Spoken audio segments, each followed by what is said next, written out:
안녕하십니까. 8월 24일 수요일 오전 11시를 막 넘겼습니다. 지난 주말에 윤석열 대통령과 국회의장단의 만찬 회동이 있었는데 그 자리에서 이 개헌론이 불거졌다고 사후에 알려졌습니다.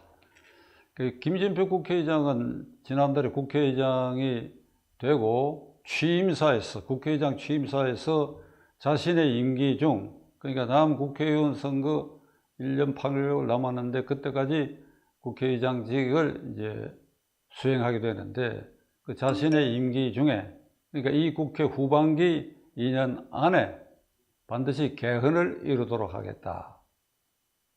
그래서 그날도 아마 그 논의가 있었는데 김진표 국회의장이 표방하는 개헌은 지금 단임제에서 4년 미국식의 중임제 개헌을 주장하고 있는 것 같습니다.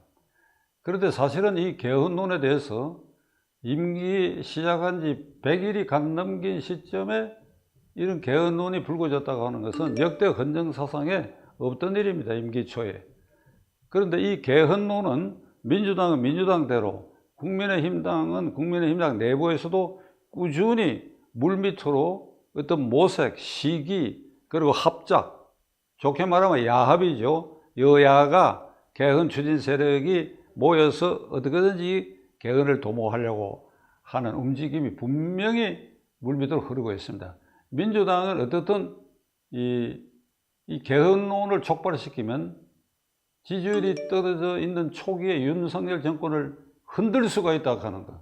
그렇게 해서 사법처리 대상이 되어 있는 이재명 의원을 비롯해서 많은 국회의원들도 그 개헌론에 묻혀가지고 그것을 모면할 수 있다 하는 계산이 하나가 있는 것이고, 그 다음에 국민의힘당의 그 개헌론자들은 주로 박근혜 대통령을 탄핵에 앞장섰던 이른바 탄핵 세력들이 내각제 개헌을 이렇게 모색하고 있다는 거예요. 내각제 개헌. 그러니까 민주당 안에도 내각제를 지지하는 사람이 있습니다. 문제는 이 대통령의 임기 시작된 이 단계에 개헌론이 분출하고 있다 하는 걸 우리는 주목해야 되고, 둘째로는 그 개헌론 내용에 있어서 4년 중임제냐 아니면 내각제냐, 이것이 우리의 현실에 맞지도 않는 것인데 그들의 정략적 계산과 야합으로 무언가를 이루어내려고 하는 것에 대해서는 반국민적이다. 그러니까 이걸 경계해야 된다. 이 점을 오늘 여러분들에게 말씀드리면서 조금 살펴보기로 하겠습니다. 흔히들 지금 5년 단임제 대통령제가 87년 직선제 개헌으로 지금 채택돼가 8번째 대통령을 배출했는데 이게 과연 제왕적 대통령제냐 하는 것에 대해서 우선 말씀드리겠는데, 요건 약간 뒤로 미루고, 지금 개헌론자들이 말하는 4년 중임제가 그게 금과 옥조처럼 미국이 그렇게 하고 있으니까 이게 우리 실정에도 맞을 수 있느냐 하는 거 잠깐 살펴봐야 됩니다. 그 4년 중임제를 주장하는 개헌론자들은 지금 5년제 임기의 대통령은 5년 재임 기간이 끝나고 나면 그 5년 동안에 그 대통령 취직에 대한 신임 내지 심판의 기회가 없지 않냐 이거지. 5년 임기 끝나고 그냥 나가버리니까, 그리고 다음 대통령이 들어서니까 그 5년 취직에 대해서 정치적으로 국민의 심판의 기회가 없다. 그러나 4년 중임제를 해놓으면 4년 임기 중에 그가 취직에 대해서 심판할 기회가 있다. 그 현직 대통령이 4년 임기 지나고는 반드시 다음에도 입법하려고 할 것이니까 그 선거운동 기간을 통해서 그 4년 동안의 취직을 말하자면 심판, 비판할 수 있는 기회가 있다. 이런 논리입니다. 자, 이 논자들에 대해서 저는 거꾸로 이렇게 묻고자 합니다. 그래, 그건 이해를 할 수가 있다. 4년 임기 동안의 취직을 심판하게 하는 것은 이해가 가는데, 그러면 그 대통령이 다시 후반기 4년에 당선돼 갖고 그 후반기 4년에 임기를 채우고 난 다음에 후반기 4년을 심판할 기회가 있느냐 이거예요. 없지 않습니까?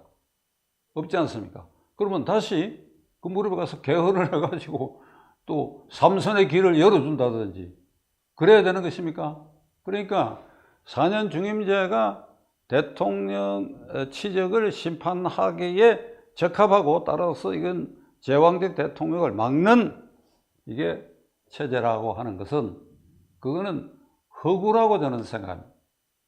다른 면에서 만약 4년 중임제를 하면 어떤 현상이 생기느냐, 지금은 5년 단임이니까 그런 현상이 안 일어나지만은 4년 중임제가 되면 현직 대통령이 어차피 대통령 된 김에 앞에 4년하고 뒤에 4년 해서 8년을 해야 될 거 아닙니까? 그러면 어떻게 되느냐, 처음부터 임기 시작부터 4년 뒤에 있을 선거에 대비해 갖고 모든 예산 집행이나 국가 정책을 거기에 딱 맞출 가능성이 있어요. 거기에 일단 내가 8년을 해봐야 되겠다. 그러면 어떤 모습으로 비유될 수 있는가 하면 4년 중임제가 돼 가지고 그 대통령 당선을 시켰다. 그러니까 오늘 개표해서 대통령이 탄생했다 이러면 그 대통령 당선자를 중심으로 그 선거에 총동원됐던 당직자 등이 모여가지고 만세를 부르지 않습니까? 그런데 이 경우에는 만세하고 난 다음에 목표 8년 이렇게 되는 겁니다. 목표 8년. 그러니까 우리가 8년 동안 자리도 차지하고 예산도 차지하고 모든 걸 8년까지 할 수 있는데 다 맞추자 이렇게 되는 겁니다. 지금 5년 단임제니까 가령 이번에도 윤석열 대통령이 당선됐다. 그러면 만세 이걸로 끝나지 목표 5년 더 또는 목표 5년 4년 더 이게 없지 않습니까?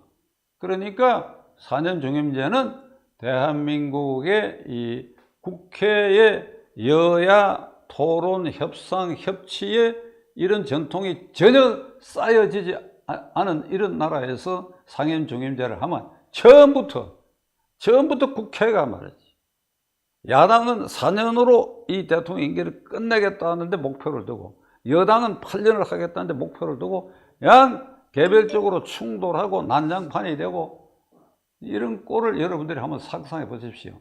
우리 이 실정에 맞을 수가 있는 것인가? 미국은 전혀 다르죠. 연방제니까 주정부가 상당한 권력을 갖고 있고 이미 이게 200년 동안 여러 시행착오를 겪으면서 여기에 순치된 그걸 여기다 갖다가 붙여가지고 이런 발상을 한다고 하는 것은 이건 철부지의 생각이다. 두 번째로 이른바 내각 책임제는 그 용어상으로 의원 내각제가 헌법학상으로 맞는 말인데, 의원 내각제, 국회에 있는 국회의원들이 정권 창출의 중심이라는 의원 내각제인데 뭐 편의상 내각 책임제라고 부르겠습니다. 내각 책임제는 그러니까 총리가 국정의 전부를 맡는다. 그러니까 국가 원수로 대외적으로 대표하는 대통령을 그걸 국민이 직접 뽑아서 약간의 외교 안보 권한을 부여하면 그걸 이원 집정제라 부르는 오스트리아 형태가 그걸 말하는 것입니다. 그런데 그러지 않고 국회에서 국가 원수를 뽑을 수도 있어요. 그러니까 싱가포르 같은 경우가 그런 건데, 그러니까 그 대통령은 막 실질적으로 직접 뽑더라 하더라도 외교 안보권을 간다 하지만 형식적인 것이니까 결국 대통령은 실질 권한이 없다. 좀 심하게 말하면 허수아비 대통령이 그러니까 국가를 대표하는 그런 상징으로 두고 내각의 총리가 이 행정권을 실질적으로 장악하는, 요걸 이제 내각 책임자라고 하는데, 자, 우리나라에서 내각 책임자 해본 일이 있지요. 4.19 후에 이제 7월 달에 국회의원 선거를 해가지고 헌법 개정을 해서 내각 책임제로 개정을 해가지고 대통령을 그 국회에서 뽑았습니다. 그 대통령이 윤보선 대통령입니다. 그러니까 윤보선 대통령은 사실 아무 실권이 없었어요. 명목상 그 안보 외교권 가졌다 뿐이지. 그래서 거기에 선출된 장면 국무총리가 8개월 집권하다가 군사정변을 맞이하게 됐는데, 그 8개월 동안에 어떤 일이 벌어졌느냐, 4.19 후에 민주당이 하나의 정당이었는데 7.29 그 선거를 통해 가지고 분열돼 버렸어요. 너무 크다 보니까 구파 신파로 분열돼 버렸어요. 그래 가지고 구파에 김도연 의원이 지명됐다가 부결되고 그 장면 의원이 신파 대표로 총리가 돼가지고 8개월 동안 총리 자리에 있었는데 5차례 개각이 있었어요. 5차례. 8개월 동안에 5차례 개각이라 그러면 여러분 알아보시겠죠? 무슨 일이 벌어졌는지. 무슨 일. 8개월에 5차례 개각이면 한 달 반 만에 한 번씩 개각. 지금 그 장면 총리의 그 당시 비망록을 보면 이런 조항이 있습니다. 그 내각 책임제 아래서 총리는 국회의원의 신임을 받아야 되니까. 그러니까 야당은 말할 것도 없고 여당의 중진 국회의원들이 시도 때도 없이 총리 면담하자고 그냥 총리실에 와서 줄을 앉아 서 있으면 총리가 웬만큼 중요한 일이 아니면 그 사람들을 접대 안 하면 삐쳐가지고 가가지고 총리 욕을 하고 그러니까. 근데 그 비망록에 어떤 게 있는가 하면 찾아오는 사람마다 총리님 저 장관 시켜달라고, 지금 있는 누구누구 장관 걔들을 엉터리고 부정부패분자들이라고, 이를테면 그에 대한 인신공격을 하면서 나를 장관으로 시켜달라고. 그러니까 이걸로 중장기 계획이다 뭐다 할 틈새도 없고 그냥 데모는 계속 일어나고 자유천지가 됐다 그러고 초등학생들까지 데모를 하고 대학생들은 남은 북으로 북은 남으로 판문점에서 만나자, 통일을 이루자 이래가지고 사회 전체가 불안에 빠져가지고 혼돈이 계속되는데 총리가 자리에 앉아가 이 사태를 냉정하게 보고 장관들과 국무회의를 해가지고 무슨 대책을 세우고 하는 그 틈이 없었다. 이거 틈이 없어. 난장판 그대로야. 난장판. 그냥 일본의 이 내각제는 우리가 보고 있지요. 이 독일도 내각제고 영국도 내각제인데, 그건 어찌됐든 간에 자기들 나라의 나름대로 이 정치 문화가 형성이 돼 가지고 조용하지 않습니까? 조용하지 않습니까? 그러니까 장면 내각 시대의 그런 현상이 지금 이 시기에 내각제로 전환하면 안 올 것 같습니까? 여야가 충돌해가 연립내각 구성하자. 왜 너희들만 장관 자리 먹느냐? 야당에도 분배하라. 분배 안 할 수 없지요. 그러고 나서도 여당은 여당대로 왜 이놈만 장관시키고 저는 왜 뺍니까? 맨날 이 싸움에 이게 찌들어 가지고 이게 내각제를 감당할 수 있는 토양이 아직은 우리나라에 되지 않습니다. 자, 그렇게 되면 박찬종 씨는 결국 현행제도가 제일 좋다는 말이냐? 그건 물론 아닙니다. 현행제도가 가장 이상적인 거 아닙니다. 그러나 현행제도를 지금 30여 년 운영해 오면서 그런 대로 임기 한 번 지내고 나면 물러선다. 5년마다 일단 정권 교체는 된다 하는 전통이 일단 세워졌다.